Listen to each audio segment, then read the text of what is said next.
nous sommes le carrefour de conflits. Mais la vie politique, c'est une vie qui n'est pas du tout repos, hein, c'est pas un long fleuve tranquille. La vie politique est conflictuelle,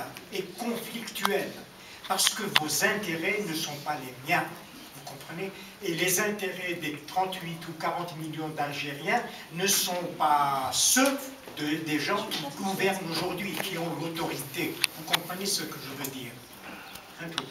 Donc, lorsque, vous savez, d'une manière générale, on cherche à voiler le conflit. Notre civilisation, notre société, et je dirais même plus la civilisation mondiale, l'humanité dans son entier, réellement cherche à occulter le réel. On cherche davantage le consensus, alors que c'est le dissensus qui préside à la vie.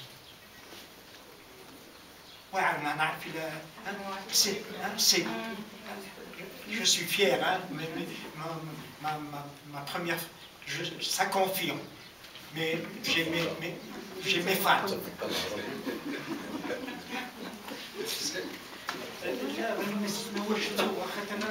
va être frustré s'il est alors, première des choses, donc l'acceptation du conflit.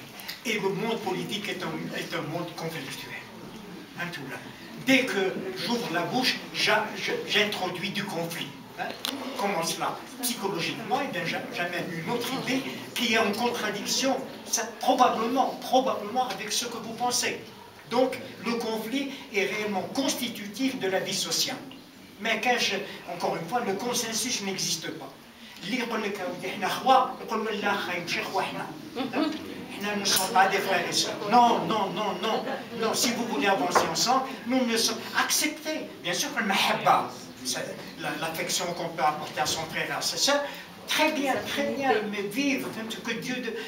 Mais on le voit à l'occasion de l'héritage, on est bien placé pour savoir que dès que le sens, dès que celui qui tient, maman ou papa qui tient le système, dès qu'ils disparaissent, qu'est-ce qui se produit? Eh bien, le système explose.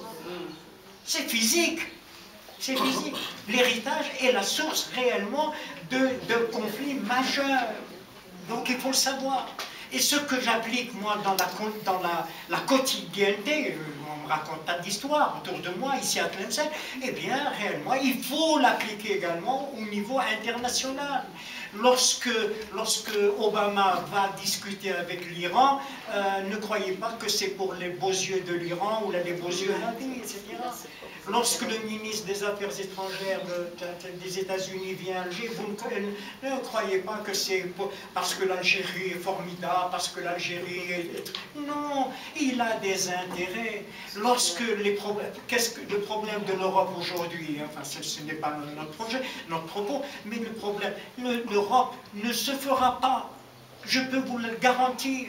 L'Europe ne peut pas se faire tant qu'il y a réellement des nations, tant qu'il y a des gens qui ne veulent pas de partager, tout simplement, eh bien l'Europe ne se fera pas. L'Algérie, c'est exactement la même chose. L'Algérie, ce n'est pas... L'Algérie, c'est comme François Pérou. Hein, alors, j'allais faire une diatribe sur François. Je vais le faire en tout cas. Je vous assure que j'allais faire une diatribe sans malade. Je l'ai connu personnellement, François Pérou, enfin bref, où il a défini la nation comme étant une nation de nations. Vous voyez, réellement, nous sommes... Et il faut prendre en considération cette diversité de situations. Mais je me dis, oh là, les problèmes vont se résoudre là. Non, il faut accepter le conflit.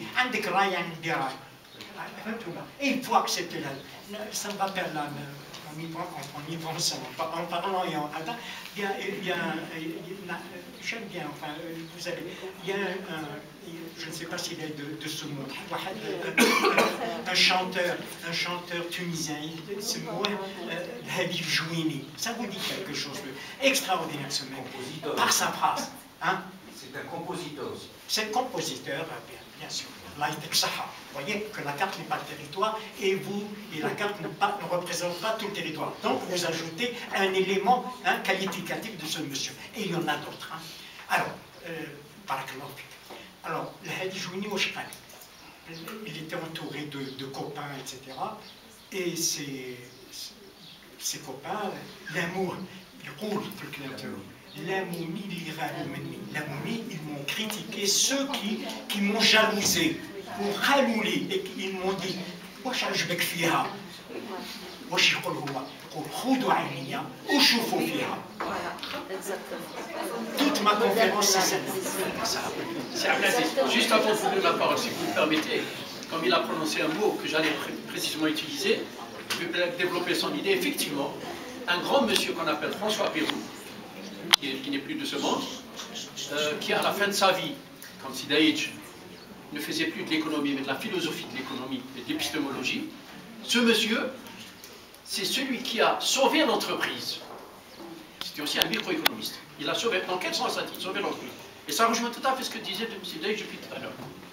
C'est qu'avant, dans les années, jusqu'à la fin des années 60, on considérait que l'entreprise, qui était une somme comment dire, une somme d'opposition, une somme comment dire, aidez-moi à trouver le mot, d'intérêts divergents, d'accord, qu'il fallait donc la mener au battant, c'était l'heure, bien avant l'heure, qu'il fallait la mener au battant et qu'on ne pouvait créer une harmonie dans cette entreprise qu'en annihilant les conflits, en détruisant, en refusant les conflits.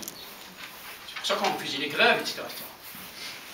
Monsieur François Pérou, il veut lui dire, non, vous avez tort. L'entreprise, c'est une société, un microcosme d'une société plus globale. Il y a des intérêts divergents. Vous ne pouvez pas dire que le patron a les mêmes intérêts que l'ouvrier. Ça n'a pas de sens. Donc, il faut accepter cette réalité de l'existence d'intérêts divergents ou de conflits. Voilà ce qu'il faut faire d'abord. Donc, je suis toujours au niveau de l'entreprise. Hein. Et donc, cela ne veut pas dire... Bon, et puis il disait encore plus fort que cette divergence d'intérêts était la source de richesse. C'était celle qui permettait à l'entreprise d'évoluer positivement. C'est en recherchant à ce qu'il y ait des gagnants-gagnants qu'on arrivait, j'allais dire, à développer davantage l'entreprise. Si on annihile ces conflits, on va détruire la capacité d'innovation. On va détruire la capacité de l'autre à dire non. Et si on annihile la situation de dictature, on sait que dans les situations de dictature, il n'y a jamais de nouveautés, il n'y a jamais de nouvelles idées, c'est le conservatisme total. Qu'est-ce qu'il dit? Comment il conclut? Il dit, il faut accepter qu'il y ait des conflits, mais il faut accepter aussi qu'on les gère, ces conflits. Et c'est comme ça qu'on va créer des institutions qu'on appelle le comité d'entreprise, qu'on appelle la reconnaissance d'un syndicat, etc. Ceci, si on maintenant on le pose sous une vision beaucoup plus macroéconomique, c'est quoi? Une société, comme disait Sidaïch, il y a des conflits. Il y a des divergences d'intérêts réels. C'est quoi une démocratie? C'est l'acceptation de minorités d'opinion. Une somme de minorités, même si une majorité se dégage à un moment donné, il y a des minorités d'opinion qui existent et qu'on accepte. C'est ça la démocratie, on les accepte. Et donc, ce qu'il faut rechercher, en politique, c'est la recherche. Comme en économie, l'acceptation des conflits, c'est là. Précisément, la représentation démocratique d'une nation peut seule permettre à cette nation d'évoluer positivement tout en gérant ses conflits. Ces conflits, c'est une réalité, on les accepte, ils sont là, mais on accepte de les gérer. C'était juste une continuité, parce que vous avez prononcé le nom de François Pérou. François Pérou est malheureusement très méconnu, mais c'est un très grand monsieur. Si Abdelaziz, vous vouliez prendre la parole. Oui, comme d'abord pas vous remercier de m'avoir invité à cette... juste un mot pour vous présenter, parce que nos jeunes ne vous connaissent pas. Si Abdelaziz donc, est l'ancien directeur de l'Institut de biologie, c'est j'allais dire le promoteur de cet institut, c'est l'un des premiers enseignants de cette université quand il était encore centre universitaire, quand j'étais encore jeune premier. Si Abdelaziz déjà, j'allais dire, était à la tête de ces institutions. il a eu un centre de recherche en, vous préciserez, et donc aujourd'hui il coûte à une retraite bien méritée.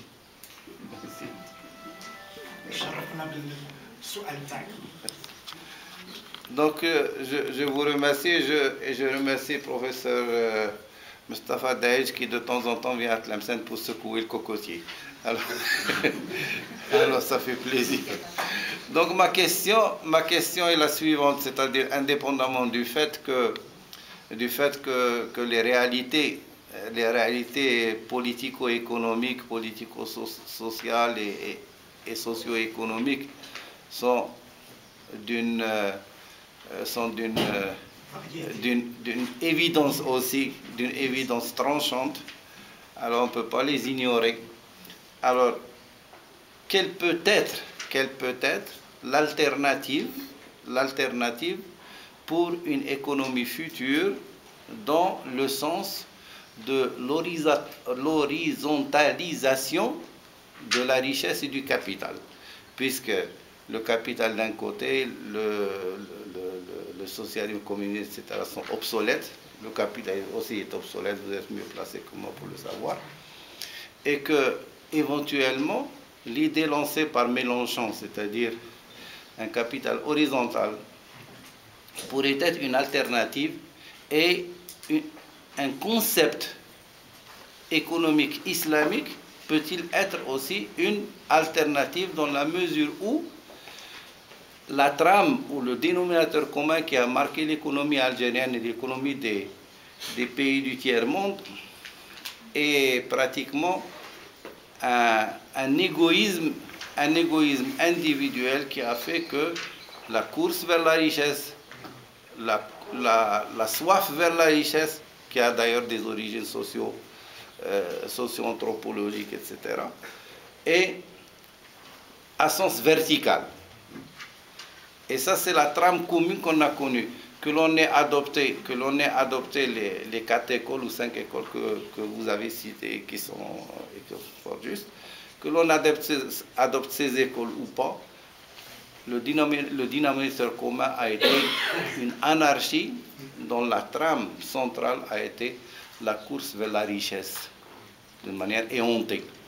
Alors, est-ce que l'horizontalisation et une économie à concept islamique peut être une alternative pour notre pays et pour d'autres pays qui souffrent de la même manière que nous?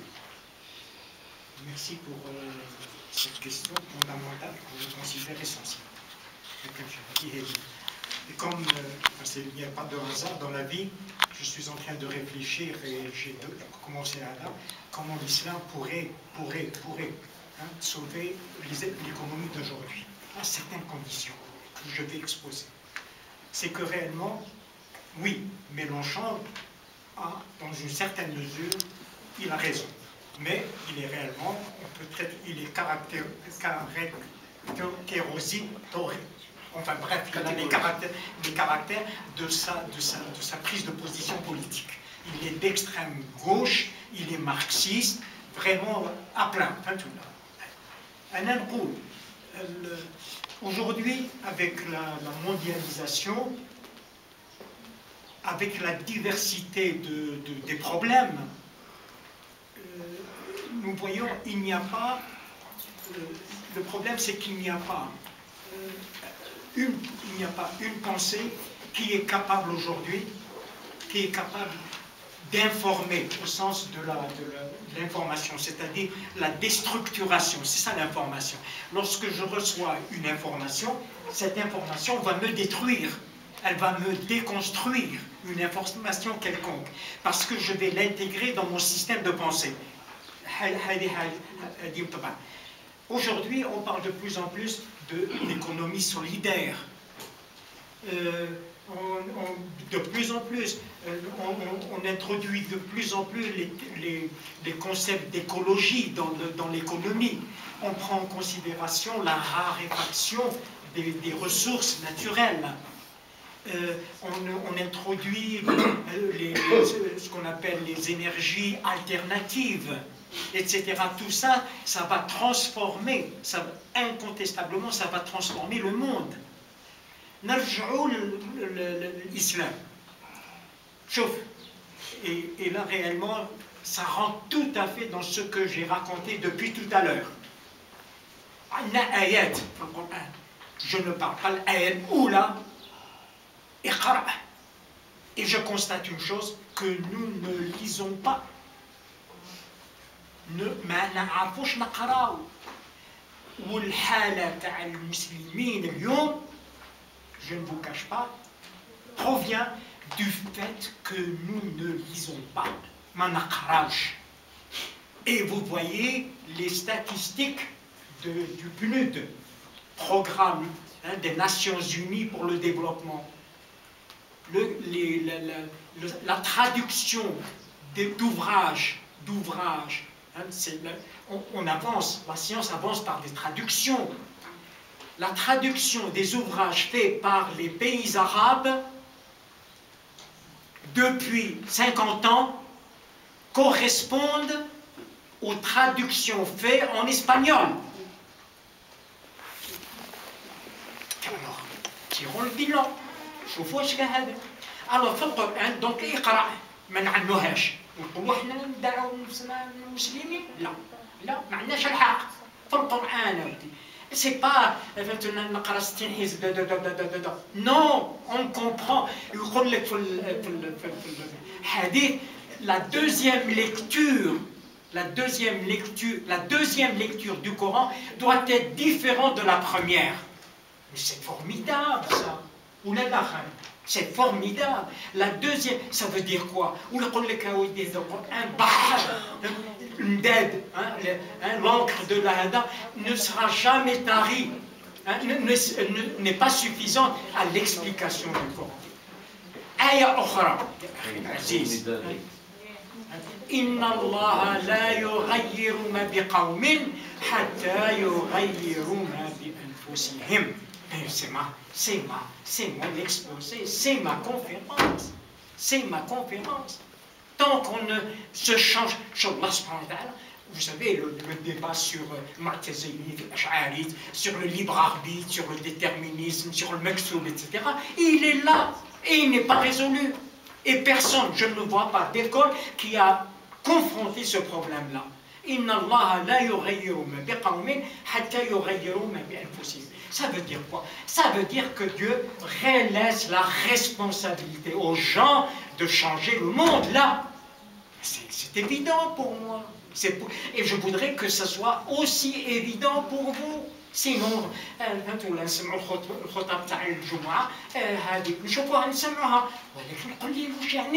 qu'est-ce que ça veut dire? Quel est le sens de ce propos? Il faut rendre hommage à Mohamed Aqoun. Enfin, à ce propos. À ce propos, et nous connaissons le privilège de l'âge, je l'ai fréquenté aussi beaucoup, et nous avons eu des débats de cette nature. Nous n'étions pas toujours d'accord pour la deuxième prémisse dont je vous parlais tout à l'heure, à savoir que la carte ne représente pas tout le territoire. Donc là, il faudrait que, voilà, et on se dit, etc. Mais essayez de m'expliquer ça. Et il faudrait que les ulama et les penseurs et les viennent nous expliquer qu'est-ce que ça veut dire. Et s'ils nous expliquaient, ils devraient rentrer obligatoirement, je dis obligatoirement, dans notre pensée, la pensée que nous avons exposée. Il faut changer soi-même. Et puis avant le Coran c'est 15 siècles ou 14 siècles, il y a eu tout de même quelqu'un, mais vraiment, parce que, qu'on le veuille ou non, la philosophie grecque a informé également l'islam, qu'on le veuille ou non. Lorsque Socrate disait « Connais-toi toi-même et tu connaîtras l'univers et les dieux », mais je dis, voilà ma traduction. Et par conséquent, il faut absolument que nous utilisons ces adages, Alors, allons-y. حاجة أخرى آية القرآن اللي réellement اللي d'à propos. يا أيها الناس إن خلقناكم من ذكر وأنثى وجعلناكم شعوبا وقبائل لتعارفوا. Qu'est-ce que ça veut dire? Ce n'est pas autre chose que le dialogue, non? C'est la paix, c'est la tolérance.